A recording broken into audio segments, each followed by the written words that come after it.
Бүгдээрээ фиг тооцоолохдоо сөхтөх хаалганы аргыг ашиглая. Хэрэв бид n-ийн анхны тооны үржигдэхүүнийг мэдэж байвал n-ийн фиг тооцоолоход хялбар. Жишээ нь 77 нь 7 болон 11-ийн үржвэр тул 77-гийн фиг 6-г үржих нь 10 буюу 60. 3-р алхамд фи функцийг зэрэгтийн жишлэгтэй холбоцгоё. Үүний тулд Эйлерийн теоремыг дахин санацгаая. Уг теоремд фи функц болон зэргийн жишлэгийг дараах байдлаар холбодог. M-ийн фи n зэрэгт нь модуль n-ийн 1-ээр жишигддэг. Энд харилцсан анхны байх ямар ч хоёр бүхэл тоог сонгож болно гэсэн үг. Тэдгээрийг M, N гэе. M нь 5-тай, N нь 8-тай тэнцүү байг.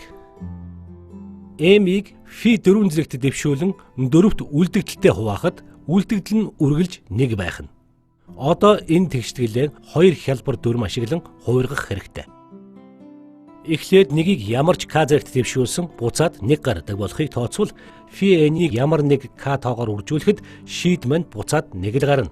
Хоёрдугаарт нэгийг ямар ч m тоогоор үржүүлэхэд үр дүн нь m болохыг тооцоолон тэгшдэглэлийн хоёр талыг m тоогоор үржүүлэхэд баруун талд нь m тоо гарна.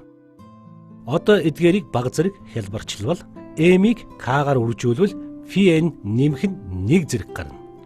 Энэ бол чухал боломж. Фи n тэнцүү a-г үржих нь d тэгшдэглийг авч үзье. Хэрв n-ийн анхны тоон үржвэрүүдийг мэдэж байвал d-г тооцоолоход хялбархан. D нь Алисийн хувийн нууц түлхүүр учир сөхтөх хаалганаас түүнийг авч E утгыг буцаан олоход ашиглана.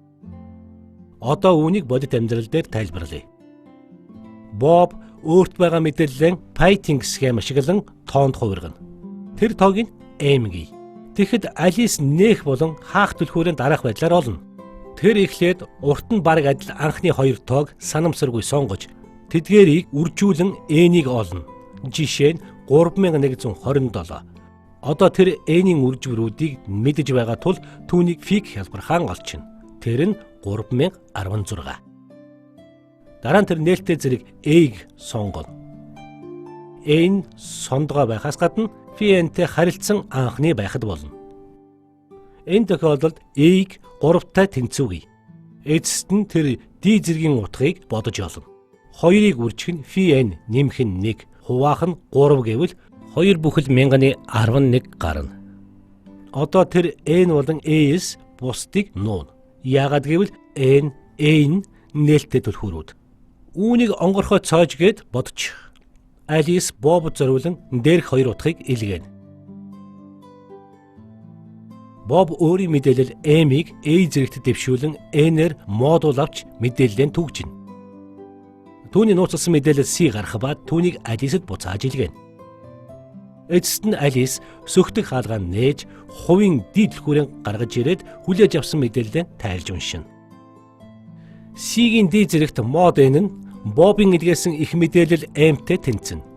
E болон өөр хүнд ч зөвхөн CNA өгсөн үед D-г олох хэрэгтэй болох ба тэд N-ийн фи утгыг мэдсэн үед буюу N-ийг анхны үржигдэхүүнд задлж чадах юм бол D-г олно.